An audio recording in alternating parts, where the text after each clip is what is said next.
Okay, so good evening, everyone, and welcome to Radio Sophia, the platform where we discuss and debate on subjects beyond the boundaries of classrooms. And I'm your host, Himadri Chakraborty, for the evening.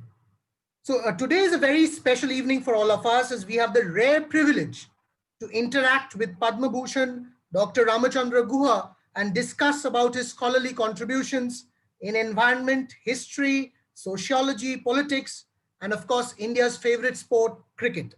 But the thing we, the PhD students of IIM Calcutta, are really proud of is that he's an alumnus from the same institute, having completed his PhD in the field of environment and social history. Before that, he completed his bachelor's degree in economics from the St. Stephen's College, followed by a master's in Delhi School of Economics. Having authored close to 50 books on varied disciplines, what probably distinguishes him amongst a rare breed of scholars is what he calls, in his own words, an ability to contest disciplinary chauvinism, something with which I would begin the proceedings in a short while. Dr. Guha has suggested that it would be a 1 hour session and it would be a free flowing conversational mode kind of a discussion. I shall don the hat of a journalist with the daunting task of asking questions collated from the audience. Just a few ground rules. You can type in additional questions either on the chat box or by raising your hand. Also, please restrict your questions to the theme and the context of the discussion and keep yourself muted till the time you're asking questions. Okay, so without further ado, let's start the proceedings. So Dr. Guha, thank you for accepting our invite at a very short notice. Let me start by asking about your personal life and times at IIM Calcutta. I mean, how was your experience different from the previous institutes that you attended, and how you think it has helped in your future academic and professional pursuits?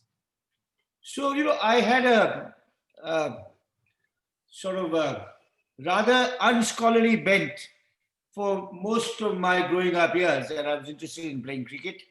I did economics because it allowed me to have the afternoon off and go and practice at the nets. If I had done science, I followed the family tradition. My father is a PhD in science. My grandfather is a PhD in science. Several uncles are scientists. Aunts are scientists. But I was kind of a drifter in through my BA and MA days. And after my MA, I discovered sociology. And I thought I could pursue a scholarly career in sociology. But my grades were so bad that my home university, Delhi University, would ask me to repeat an MA. After MA in economics, I would have to do an MA, start afresh in sociology. And I got to know, quite by accident, that IIM Calcutta had a small sociology program. And I applied blind for a PhD admission. And to my great surprise, I got it. Actually, there was some better qualified candidates who had applied that year, but they didn't have a training in maths. And since I did economics, I had some basic stats and maths background. And in those days, I don't know what it's like now at the IIM, but in those days, if you did a doctorate in economics or sociology, you would have to do 4 courses, 4 quantitative courses. And the 2 in statistics, 1 in maths, 1 in computer science. And the rest of the courses were independent of the PGD program. They were not management. They were economics or sociology or regional development or psychology or whatever. So it was a fairly rigorous set of courses over 2 years. And I had two teachers who were particularly important to me. One was the youngest on the faculty, Anjan Ghosh, who's now dead, who died tragically young of cancer, who was really my mentor. And the senior most, Professor Kamini Adhikari, who was a very nurturing, caring kind of person who's still around. She lives in Kolkata, very dignified, fine scholar and lady. And I had the run of the library to myself. Now, if I had done a doctorate in Delhi University, my home university, or in JNU, I would have had to share the library with hundreds of MPhil and PhD students. The great blessing of the IIM for me was, of course, Anjan Ghosh and Kamini Adhikari, but above all, the library. Because, IIM Calcutta had a very different founding faculty from from IIM Ahmedabad. So IIM Ahmedabad essentially was heavily focused on management.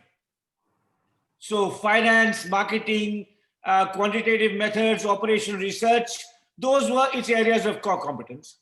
IIM Calcutta, for some peculiar reason, always had a smattering of social scientists on its faculty.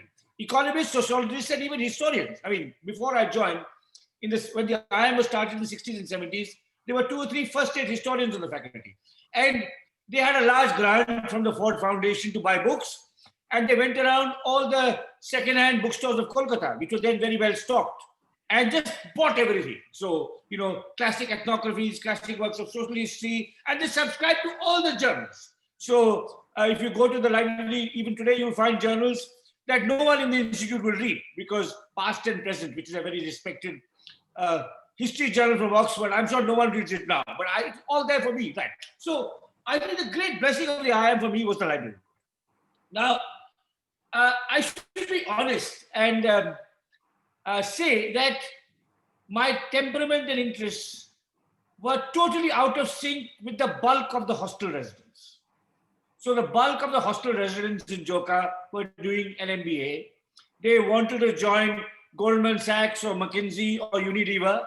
And of course, they were nice guys, and I could play the occasional round of bridge with them and sometimes play some TT with them.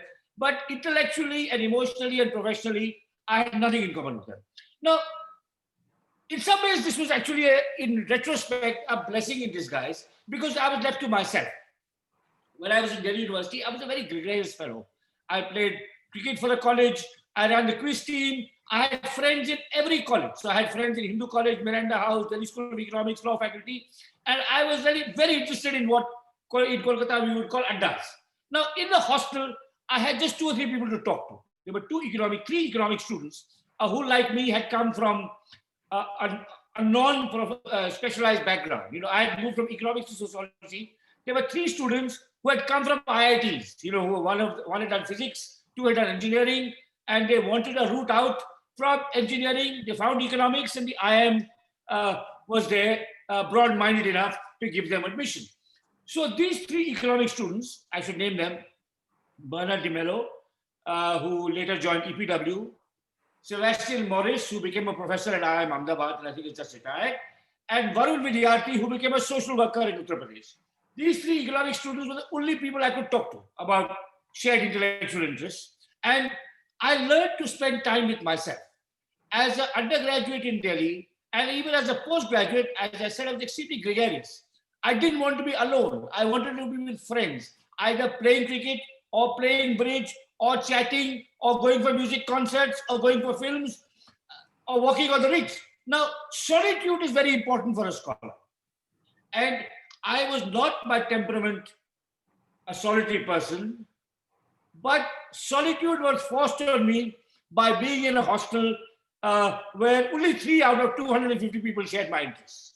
And this library was just truly wonderful. I mean, there were 2 very, very special librarians, one male librarian, one female librarian, who were incredibly helpful and who were happy that all these old books were being seen by someone at least. And in that sense, I had very much the longer I stayed in the IIM, the more I got interested in my subject, in my research, and the more I spent time with the books and journals in the library. Right. So, for example, just an illustration. Yeah. Sure, sorry. I played a very decent standard of cricket. I mean, St. Stephen's College had the best college cricket team in India at that stage. 2 of my teammates, Arun Lal and Kirti Azad, went on to play cricket for India. So when I joined IIM, I played cricket in the first year. In the second year, they made me captain because I was, I obviously better than the kind of amateurs who had come from IIT and BITS Pilani and that kind of background. But after a few weeks, I said, forget it. Cricket is part of my past. I gave up the captaincy of the IIM cricket team, of which I have no regrets, so that I had no responsibility about getting equipment, organizing matches, supervising net practice, and I could focus on my few newfound interests in sociological and historical research. So probably my life was very atypical in that after my first year, I was really very antisocial. I was essentially interested in my research and not in the social life of the house. Right, right. Now, Dr. Gua, coming to your research, I mean, I think you've worked on the Chipko movement, and that has been captured in your book as well, The Unquiet Woods, and your other writings on environment. You have called India's environmentalism driven not by leisure, but by survival, unlike the West. Why do Yes. you think India has not seen another Chipko movement, even with large scale decline in forest cover across regions? And why does it not maybe form part of even political promises in election rallies? Well, I think, social movements go through cycles. We look at, for example, the civil rights movement in America. It was very active in the 60s and 70s. Then you had a spate of legislative changes. And then there was a relative period of relative quiet till recently, and the Black Lives movement that has also taken a popular form, with masses of people protesting on the streets against discrimination, uh, particularly the brutality of the police, the American police against African American citizens. Now, the environmental movement in India is also that, it takes a lot of effort to protest, to leave your homes, your livelihoods, your families, to go out in the street. Full-time activism is also very hard work. So the environmental movement of the 70s and the 80s was very, very active. So it took the form of protest against deforestation and forest felling, but it also took the form of opposition to large destructive projects such as the Narmada project. And the 70s and 80s, you had a cadre of selfless activists mobilizing people on the ground. Over a period of time, two or three things happened. What is these activists got old? 15 or 20 years of full-time work in the grassroots can be very telling, very, very, very, physically and emotionally and morally. So one generation of activists grew old. Meanwhile, you had the onset of economic liberalization. Now, we can have a separate and debate on economic liberalization. I am unlike many of the professors in the economics department I am in my time, who were Marxists. I was not opposed to economic liberalization. I felt that the license permit quota raj had to be dismantled. Entrepreneurship and innovation had to be encouraged. So in many areas, the state had to withdraw its oversight or regulatory or constricting role. But the environment is one area in which the market cannot provide a clean and safe and healthy environment. But unfortunately, environmentalists became the bad guys with economic liberalization. Meda Patkar was savagely and brutally attacked by the pro-liberalization press. I mean, columnists who are still around called her all kinds of nasty names, accused her of being in the pay of American imperialists wishing to keep India backward and so on. And liberalization in that sense shifted the narrative, and environmentalism became a luxury, which a country like India could not afford, though actually it was a basic necessity, because our population densities are much higher than in European or North American nations, because the resource dependence on natural resources for survival is so crucial to peasants, pastoralists, artisans. Wise, responsible, sustainable management of natural resources is crucial to the Indian economy. And now there have been some interesting studies by economists which show that our mismanagement of the economy, air and water pollution, forest degradation, chemical contamination, the soil is actually hurting our GNP possibly by 2 or 3 points. So this basic wisdom that environmental responsibility is crucial to economic growth has still not penetrated India's professional economists. Our greatest economists, including our 2 Nobel laureates from Kolkata, have never paid serious attention to the environmental challenge that India faces. Not Sen, not managing, and let alone the lesser economies. So I think it's a huge intellectual challenge to persuade people. You have to travel in the countryside. I mean, economists and business people live in the cities. They never, of course, now the cities are also polluted. I mean, the economic cost of pollution in Delhi is horrific on the health of children, on the capability of people to work, and so on and so forth. But if you go to the countryside and you see the degradation of our forests, you see soil erosion, you see the depletion of our aquifers, you see the pollution of our rivers, you'll get a sense of the enormous costs to economic growth and human health that the mismanagement of the environment creates. But there's a big conceptual weakness in the Indian intellectual business journalistic class. They don't recognize that because of our higher population densities, because we do not have access to the resources of colonies in the way in which Europe had when it industrialized, or the way America had the whole continent, which the white Europeans colonized, and the resources of the whole continent. We have to be more prudent, more responsible. We have to adopt less resource intensive, less energy intensive modes of development. But that basic wisdom beyond the environmental community, beyond a few scientists, has not penetrated. I mean, you look at government. The job of the Environment Ministry to provide safeguards and checks and implement the laws. But instead, they clear every project recklessly. I mean, the only environmental minister in the 40 years since the Environment Ministry was set up in 1980, in those 40 years, the only environment minister who was both knowledgeable and non-corrupt was Jairam Ramesh. And that might explain why he was transferred out in 2 years by the Congress government. So I think this is the kind of challenge. It's an enormous uphill task. It's also an ideological task that environmental activists face, to persuade people that we simply cannot go down the Western route to industrialization. Yes, we need to grow, we need to develop, we need to alleviate poverty, we need to encourage entrepreneurship, but in a much more environmentally responsible way than Germany or Japan or America or even China have done. Right, right.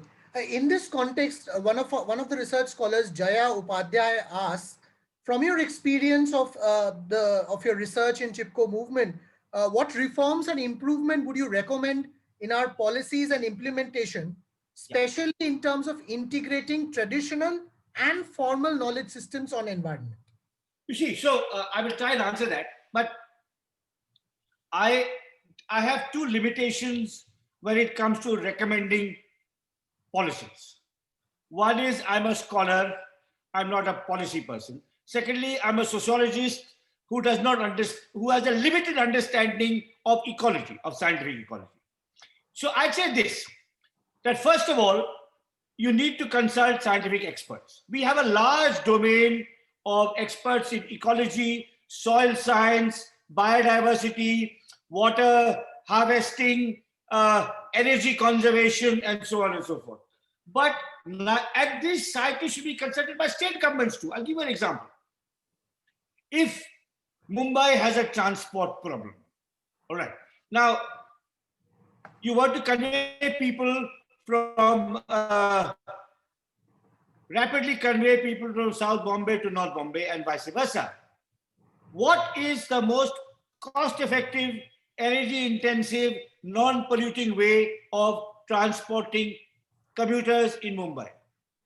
A sensible government of Maharashtra would consult IIT Mumbai, which has experts on transport and energy and so on and so forth. But no, they will, the politician, because of the compulsion of fighting elections and collecting funds, will strike a deal with the contractor. You know, it could be L&T, it could be Reliance, who don't really have the domain expertise, who can execute some kind of project. They can put up some kind of ugly highway, but without any regard to prudence, sustainability, efficiency, and so on, right? So scientific experts have to be consulted seriously at domain experts in water, in energy, in transport, in forestry have to be consulted everywhere.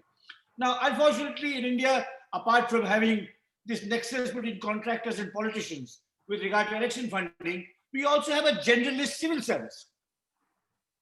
When the Environment Ministry was started in 1980, Indira Gandhi, who had a greater interest in and respect for science than later prime ministers, had an ecologist as the secretary of the Department of Environment.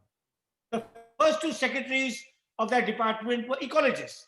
But the IAS lobby made a comeback, and now it's only an IAS guy who only has a generalist knowledge. I mean, the secretary of the Department of Agriculture should be an agricultural scientist, not an IAS guy.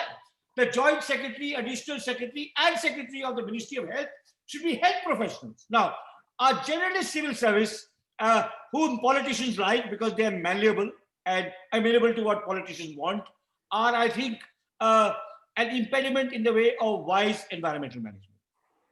But to go back to the question that was raised, absolutely. I mean, indigenous knowledge, folk knowledge, particularly with regard to soil in the countryside, soil, water, medicinal plants, harvesting methods is extremely important and has to be integrated in policy. The last point I'd make is decentralization of political decision making is generally in the interest of environmental responsibility.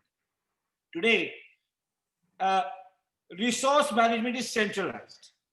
If coal is found outside Joka, the West Bengal government or the central government can take over that land and hand it over to a large coal company.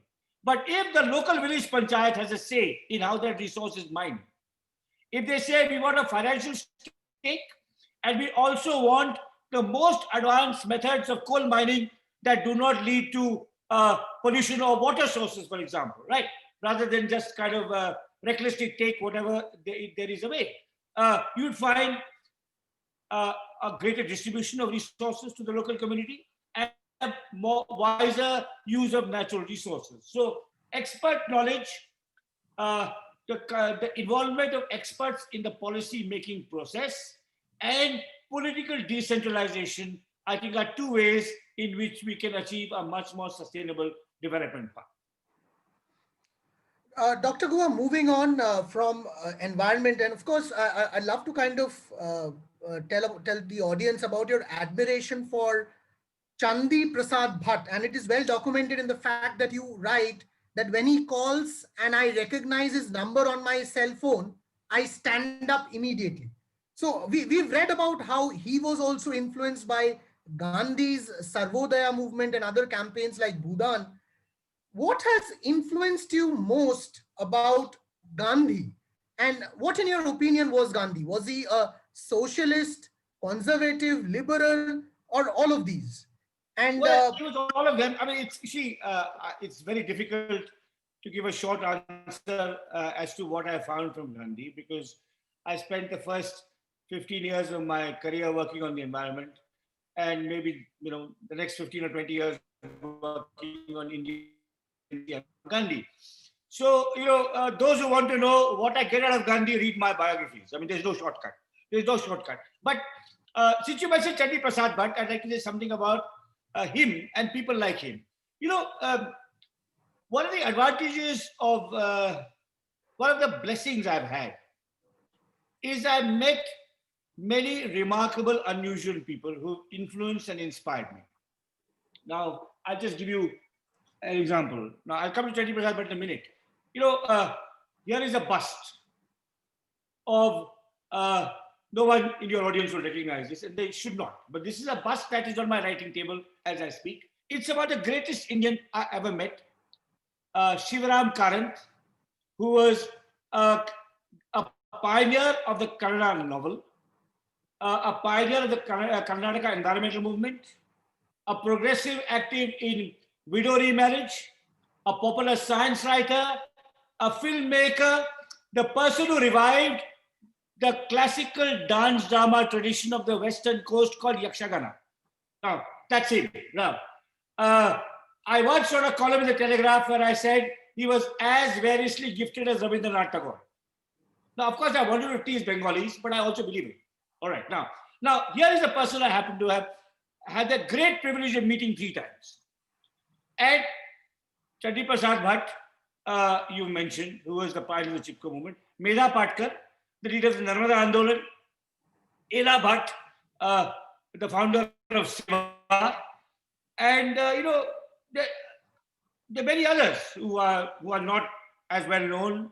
One of the people I most admire was a civil rights activist called C.V. Subbarao, who was a founder of the civil rights movement in the emergency, who prepared the most authoritative report on the anti-Sikh pogroms of 1984, who was an extraordinary public-spirited scholar and civil rights activist, who died in his early 40s, and I miss him still.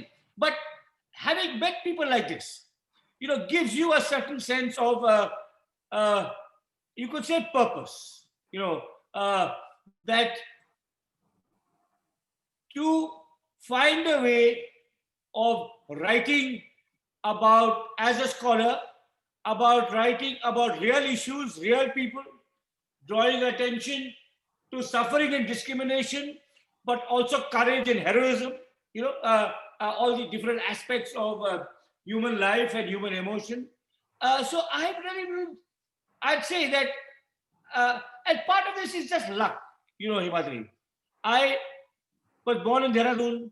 I studied in Delhi. I came to Kolkata for my PhD. I made my home in Bangalore, and I've traveled all over. I've met. There are many people whom I'm not naming, but I think I've been very, very blessed in having personally known people like Medha Patkar, Chandi Prasad Bhatt, Sivaram Karan, and I think that has kind of, in some ways, maybe kept me grounded. Give me a sense of purpose that I have to. As I said early on, that I'm not a scientific expert or an expert in the law, economics to prescribe particular policies.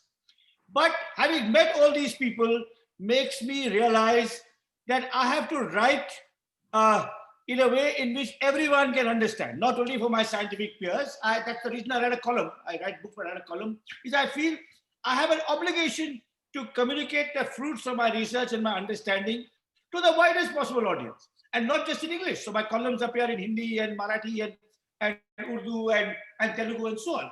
And I think Chandi Prasad Bhatt was the first such. I come from not an upper class background, but a middle class background, but relatively privileged. As I said, my father was a PhD, my mother had an MA, and she was a high school teacher.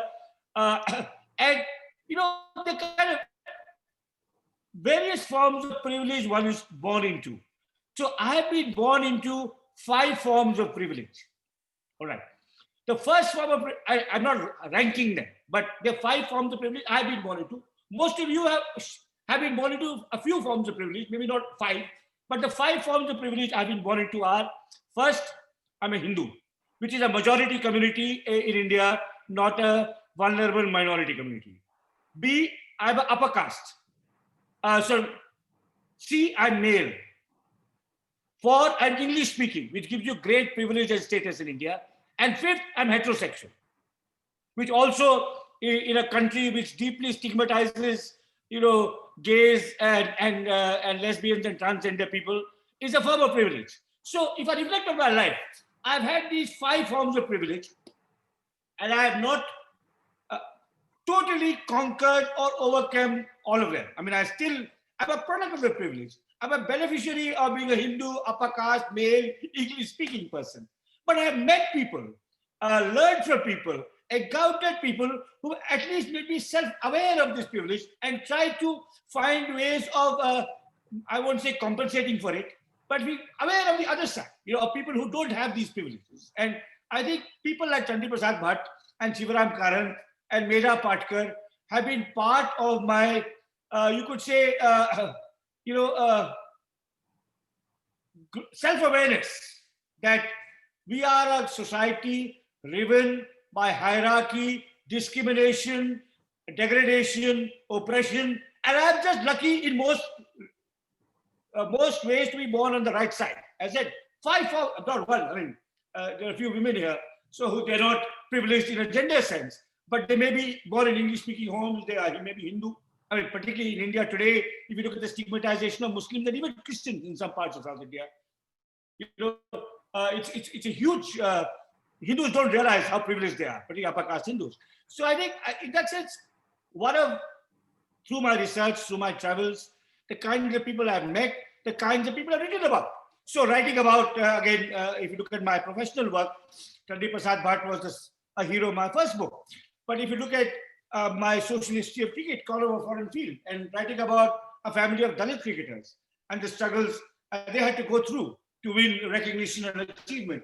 So I think that's, for people of privilege, don't take your privilege for granted. I mean, maybe you're the 6th privilege because I was in St. Stephen's, Delhi School of Economics, and I am all elite institutions, you know. So that's a sick, and that's partly because I was upper caste and English speaking, and I had access to these institutions. So I think that's really more than what I've learned from Gandhi. You'll have to read my books. I mean, I can't summarize, I can't give you a sound bite on what Gandhi means to me. But I can tell you about what meeting Chandi Prasad Bhatt, Medha Patkar, Shivaram Karanth has done to my understanding of what this country is all about and what its faults and failures and future direction should be. Sir, while we gladly acknowledge the fact that, I mean, much of it is covered in your books about Gandhi, with your permission, I would like to kind of post a question raised by Anuj regarding Gandhi. He asks, how will you distinguish the use of religious symbols, events and metaphors by Gandhi, especially during Khilafat and non-cooperation movement, and by RSS since its inception? See, well, the difference is this. The RSS's religion is exclusionary and based on supremacy. Gandhi's use of religion was inclusionary and not based on supremacy. Gandhi did not believe Hindus are superior to Muslims. He believed that you accept the religion you're born into and try and reform and improve it. You respect the religion of your friend. So his closest friend was a Christian priest called C.F. Andrews, who is buried in Kolkata in the Lower Soka Road cemetery. And whenever I come to Kolkata, I actually go and pay my tribute to Charlie Andrews' grave, because apart from being a close friend of Gandhi, he was a close friend of Tagore. But more than that, he was an Englishman who fought for Indian freedom and did extraordinary work in emancipating indentured laborers in British colonies, in Guyana, South Africa, Fiji. So he was an exemplary figure, and he was Gandhi's closest friend, despite being a Christian and a white man. Now, there's no way Mohan Bhagwat's best friend will be a Muslim. Forget it. Right. Gandhi never believed that this was a homeland for Hindus, especially, and every other religious community had to prove their loyalty. So there's a world of difference. I mean, Gandhi was not an atheist, but he was opposed to religious fundamentalism. He was essentially a believer in interfaith dialogue. His prayer meetings had readings from all religious texts, which is why the RSS disliked it, because even the Quran and Bible were read out. He had friendship across religious boundaries, and he refused to define nationalism on the basis of religion. A Hindu did not have a privileged status as an Indian, nor did a Hindi speaker. I mean, the RSS also believes in imposing Hindi. They believe in Hindi, Hindu, Hindustan. So the fundamental, there's a world of difference between Gandhi's Hinduism and the Hinduism of the RSS. Gandhi also talks about unity in diversity, but in the context of growing nationalism and identity politics, do you think India's problems with religion lies in the fact that the political parties have treated the words unity and diversity separately and not together? Do you think the hypocrisy of the left is also to share part of the blame for that? Yes, I mean, I've given a long lecture on this, which is on YouTube. It's called Patriotism versus Jingoism. It was a lecture in memory of Justice Sunanda Bandare, who was the first female Justice of the Delhi High Court. And I talk about, how Tagore and Gandhi basically enunciated an idea of patriotism that was plural, that was diverse, and that was inclusive, that was open-minded. So you learn from the West, what things you can learn from the West. And Jingoism, which is Hindus are great, India is great, and so on and so forth. And Muslims are suspect. And the left, it's a long story. I've written again a lot about the failures of the left, and particularly their refusal to indigenize. I mean, that in 2021, the Communist Party of India, Marxist, thinks that Lenin and Stalin, two brutal Soviet dictators, their posters should be up on at their party platforms. Tells you, how backward they are intellectually. They may be forward in other respects. I mean, in Kerala, for example, the left has done great work in gender equality, public health, also assuring social harmony. I mean, despite a large Muslim and Christian population, they haven't been the kind of bloody communal riots you've seen in northern India or in western India. The left are also generally, left-wing politicians are also generally much less corrupt. You won't find them in Swiss bank accounts, for example, right? But they're captive to a antiquated 19th century ideology of totalitarianism, and also one that has no real relevance to Indian conditions. I mean, they have not tried to indigenize their socialism in any meaningful way. While you've been a strong advocate for plurality in cultures, you've also gone on to claim that every state in India should have its own state flag. Yeah. So do you feel like when say India plays Pakistan in the World Cup, you must have a Maharashtrian flag for Rohit Sharma, a No, no, Karnataka for KL Rahul? not that. Of course, not that. But at the level of the state, and I have never said every state must have its own flag. I will never prescribe in that kind of way. I have said if a state wants to have a state flag, that's fine. If Karnataka has a state flag, informally, it is flown on 1st November because that's the anniversary of when the state of Karnataka was created in 1956. It's yellow and red, and you'll see it on auto rickshaws in Bangalore every 1st November. J&K had a state flag. So if a state wants a flag, absolutely. Every American state has a flag, and no people are more patriotic than an American. Patriotism there again in this lecture I talk about the lecture Patriotism as a Jingoism, which is easily available online. You can just Google it, you'll find it. I talk about overlapping levels of patriotism.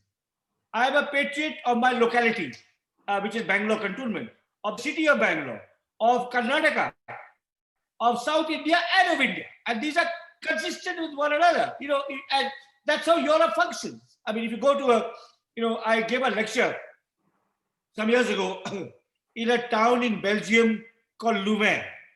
There's a university there, and that town is famous to me for being the birthplace of the great Indian economist of Belgian extraction, Jean Drèze. All right. Now, I gave a talk there, and after my talk, they took me to the city hall, the town hall, and in the town hall, there were 5 flags.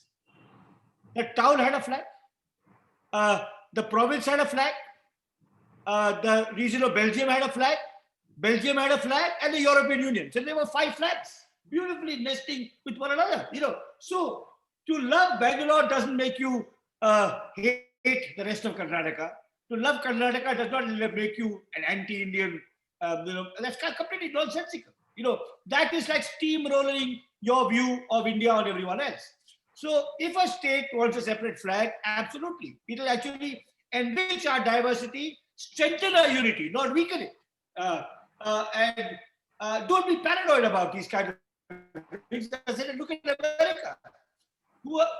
Anyone who knows America will tell you that they are deeply patriotic people. But every state has its own flag. So, don't you think, such a kind of a prescription could bring about more protest for separate statehood? Separate statehood is fine. Again, not separate nations, but I believe India needs at least 40 states. I think the UPA had promised a fresh states reorganization commission. They were blackmailed by the left into refusing it because when the UPA came in power in 2004, the CPM was still ruling in Bengal and they were nervous about a Gorkhaland. But our states are too large. UP should be 5 states. I wrote a column some years ago about the abysmal social and economic indicators in UP. UP is keeping the whole of India backward. And I said there, the U in UP stands for ungovernable. A state of 250 or 300, maybe close to 300 million people by now, certainly at 250 million people. It will be the 5th or 6th largest country in the world. It must be broken up into 4 or 5 states. Gorkhaland there's a strong case for Gorkhaland. There's a case of Vidarbha. States like Tamil Nadu and Karnataka can be broken up into several parts. And India would be better administered if it was 40 states or 45 states rather than just 28. I absolutely believe this. And national unity will not be weakened. Again, look at America. National unity will not be weakened. Local patriotism is not antithetical to national unity at all. So you talked about the politics, in the various, states and all. Karthik has a question where he asks, does the notion of left and right still hold true in the modern era, especially in the Indian context where we have the BJP representing the right, but they have more social welfare schemes. The opposition is supposed to be left, but they actively promote religion. Do you think we need new terminology for the Indian political spectrum? No, left and right have some meaning, particularly with regard to economics. So, state control versus private control. Uh, a progressive and conservative also have a meaning. Progressives generally believe more in equality. They have suspicions about religious identity. Conservatives place more stress on tradition, faith, uh, and even and family. So I don't believe these categories are entirely invalid, but sometimes they fail in explaining what's going on. So to go return to your question about Gandhi, Gandhi was neither, he was not a liberal, he was not a conservative, he was not a socialist. At various points in his life, he was liberal or conservative or socialist. Different parts of his philosophy can be analyzed through this, but he is sui generis, he's his own person. So, but as heuristic categories, as analytical categories, left and right, socialist and conservative and liberal do have some purchase, and I don't think we can disregard them or discard them. Right. Now, Kranti has another question. She asks, it appears we have two choices, neoliberalism with secularism or neoliberalism with Hindutva in India. What do you attribute the growing dissonance for the left parties amongst the electorate? So, I don't like the term secularism anymore. I prefer pluralism. But I don't like the term neoliberalism either. But I don't know what it means. I think we need an outward-looking orientation. The state needs to withdraw from micromanaging businesses. You need good regulatory institutions so that competition is fair and free, and the Ambanis and Adanis don't get all the contracts, right? So you need certainly reforms in how our economy is run, but you need an understanding of environmental sustainability. You need political decentralization. One of the problems that's happening now is that, as I've written about in my recent columns, under cover of the pandemic, the central government is snatching away the powers of the states. I think federalism is crucial to Indian survival. So I'd rather go to specifics about how, I don't think this is a Hindu country. I don't think this is a Hindi-speaking country. So I think decentralization, federalism, pluralism, and the withdrawal of the state from a stranglehold over business. I mean, I live in Bangalore. If you know the extraordinary burdens that small entrepreneurs face in getting permissions, and not just small entrepreneurs. I mean, I'm a writer. Recently, I had to fight for 3 months to get my copies of my own book cleared from customs. Why should customs be holding our books? I mean, our books bombs. So this kind of, and in fact, the license permit quota Raj has returned vehemently, has been strengthened vehemently with a vengeance under Modi. For all his talk about ease of doing business, ask a small entrepreneur. So I'd rather talk about specifics, not, there are certain ways in which we can generate economic growth, protect the environment, assure social diversity, not stigmatize minorities, promote gender and caste equality. And those are the kinds of policies I'd like political parties to follow, because those are in the larger and long-term interest of India. And whereas they would like to follow a policy that just wins the next election. So, for example, if you see what Amit Shah has done with the BJP, Amit Shah has said, I don't care about Muslims. I don't want a single Muslim vote. Hindus are 80%. Give me 60% of that 80%, that's 48%, I'll win the elections. Right. Now, it's a ruthless, instrumental, short-sighted, you'll win elections, but you'll destroy the country. I mean, what has been the legacy of Modi's regime? Failing economy, divided society, degraded environment, diminishing status in the world. But yet they're winning elections. They're great at winning elections and disastrous at running the government. Right. So this is, I think that's really the problem we face today. I mean, we need, and by the way, if you look at our best run states in India, which are Tamil Nadu, Kerala, and Himachal Pradesh, they all have alternating governments: DMK, AIDMK, Left Front, Congress, BJP. So you need healthy party competition, you need accountability, you need decentralization, you need a vigilant press. I mean, one of the problems we're facing in India today is the decline of a free and independent press. So categories like neoliberalism, secularism, I think need to be broken down and in a more concrete way. That's what I would like to. Sir, Shailendra goes on to extend your arguments on society, and he asks, as a society at independence, we started with several fault lines because of historical reasons. Most difficult of these were Hindu, Muslim, Dalit, upper caste fault lines. The polity, the society, and the institutions had crafted a multifaceted response to these in the last 7 decades. Do you think these fault lines are again exposing themselves bare, and it's time to think whether our response was adequate or inadequate? Yeah, so it's a very good question. I'd add a few more important fault lines to these. One is, of course, of gender. We are a deeply patriarchal society, and our two major religions, Islam and Hinduism, both brutally discriminate against women. In their scripture and in their social practice. A fourth fault line could be center versus state, which I've talked about. Center versus periphery. So regions like the Northeast and Kashmir are neglected. Now, I think the difference, but to restrict myself to the two fault lines that your colleague has identified, the fault line of caste and the fault line of religion.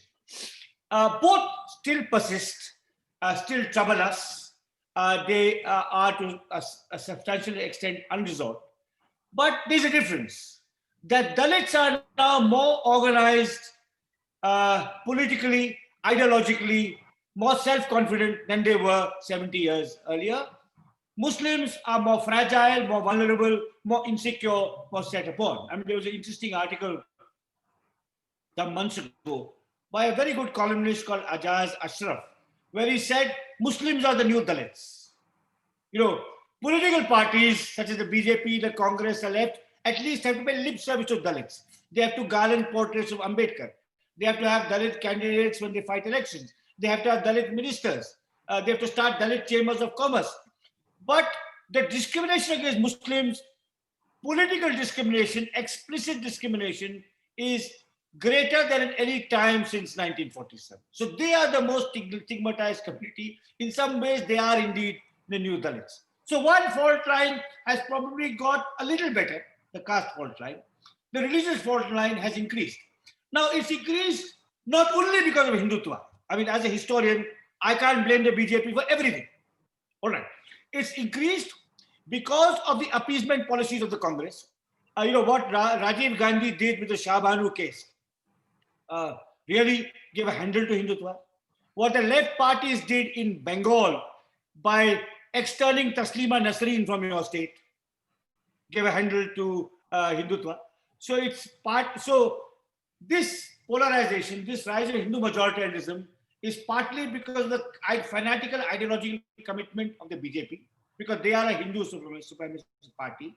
It's partly because of opposition party. It's partly because the Congress and the left have played into the hand through Muslim appeasement. And it's partly because of the wider South Asian environment, where we were always the exception. Bangladesh and Pakistan were Islamic majoritarian states.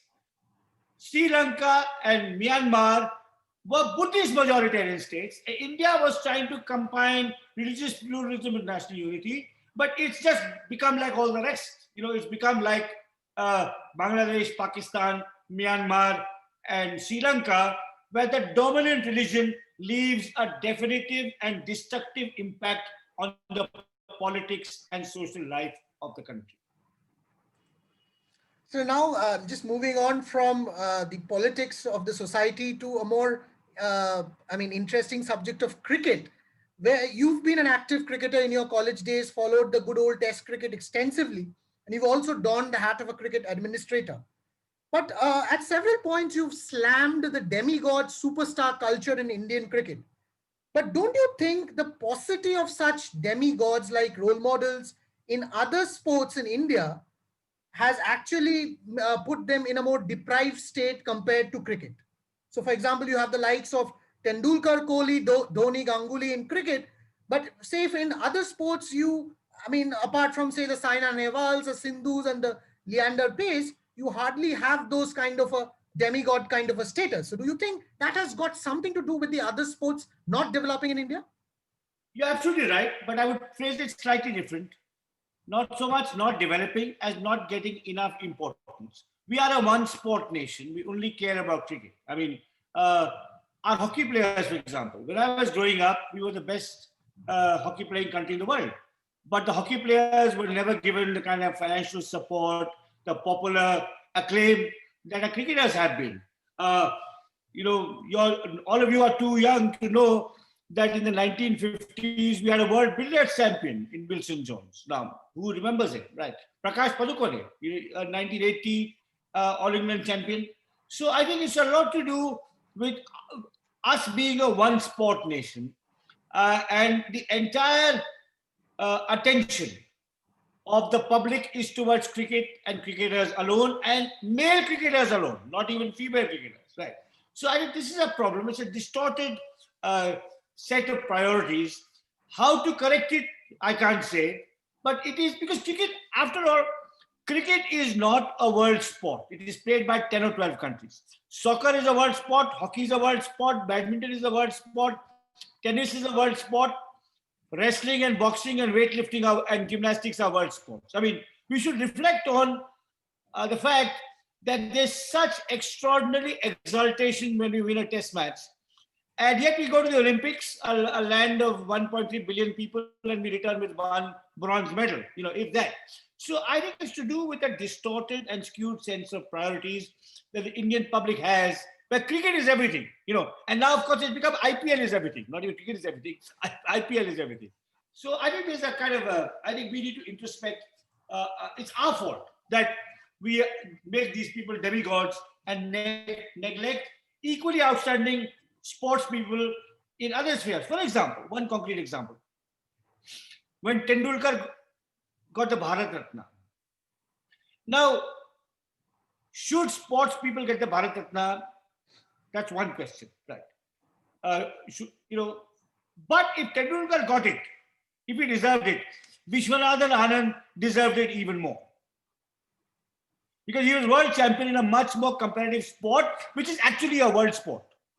It's not a niche sport of a few English-speaking remnants of the Commonwealth, right? So that's a shining example of bias. I mean, you can say no sportsman should get it. It should only be scientists and musicians and social workers and statesmen. But if a sportsman or a sportsman is eligible, Vishy Anand had a greater case than Tendulkar. But except for one columnist in Bangalore, Suresh Menon, I don't remember anyone raising this question. We as Indians have to think, I mean, why are we so obsessed with cricket? When it's really a niche sport. It's not even a global sport.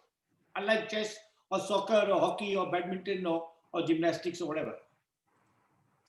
So Dr. Goel, I mean, thank you for taking all the questions that were posted on our, Google link. We also have a couple of more questions on our chat box. And if you would allow, I'll take a couple of them. There's a question by an alum of IIM Calcutta, Mr. Sandeep Bhatia, who asked in the context of your, your talks on environmental insensitivity, whether industrialization is necessary for India and is there another path for a better society? No, industrialization is necessary, but a different kind of industrialization. A more environmentally responsible, a less energy intensive, a more decentralized form of industrialization. Because we need manufacturing to generate jobs, to generate incomes, to lift the bulk of our people out of poverty.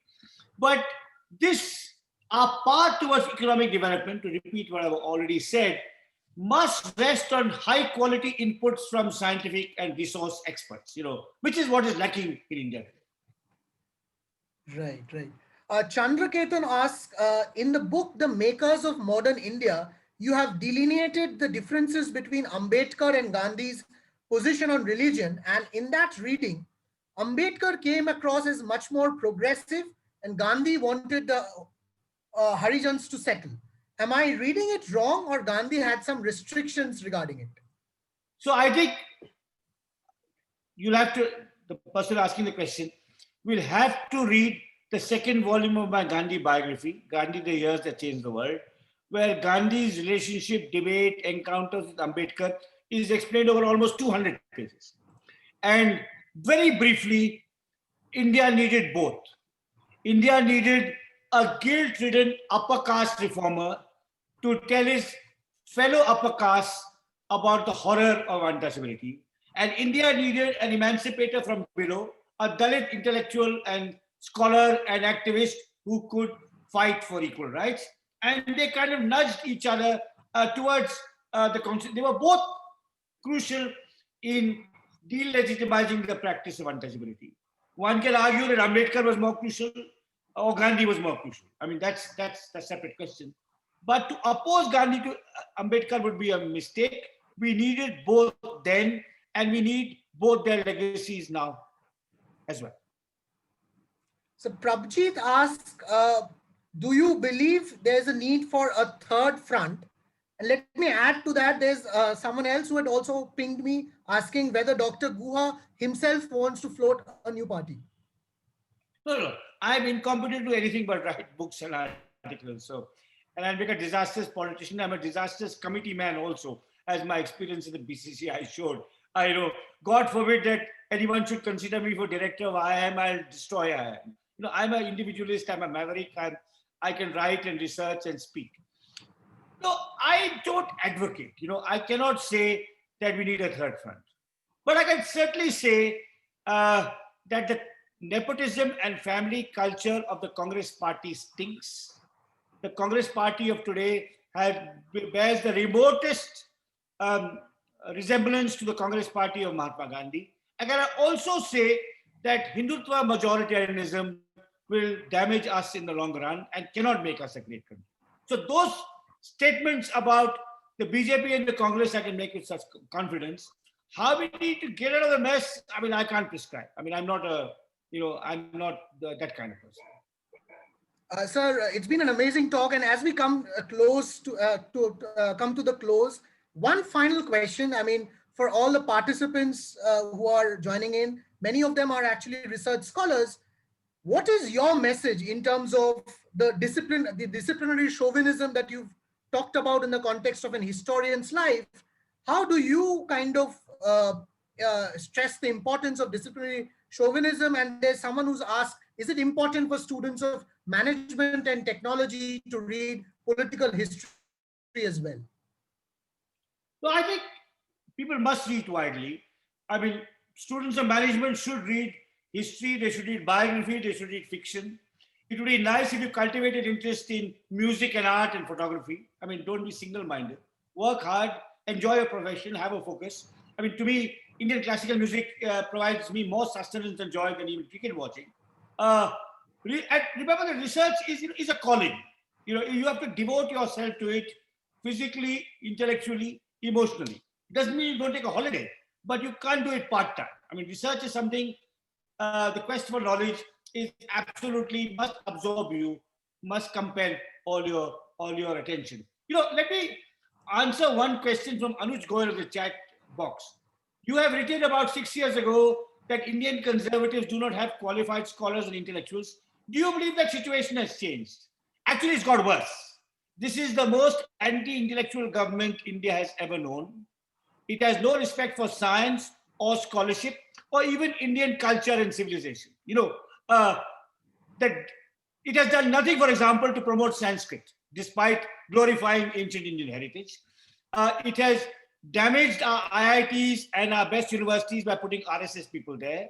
Modi himself has a contempt for experts, as his statement, Harvard versus hard work, showed. So it's deeply distressing. In the 21st century, you need knowledge more than anything else.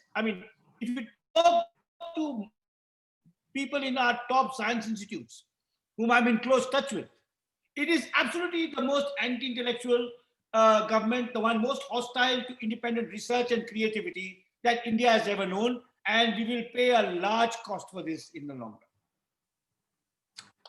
Anyways, thank you for all the questions, and thank you, Dr. Guha, for taking your time out amidst your busy schedule. I hope you had a good time answering the questions, and we were really privileged to listen to you. Thank you. Thank you so much. We hope to see you in person when the COVID thing kind of gets over in our campus. Thank you. Thank you. Thank you. Thank you all for joining. Good day.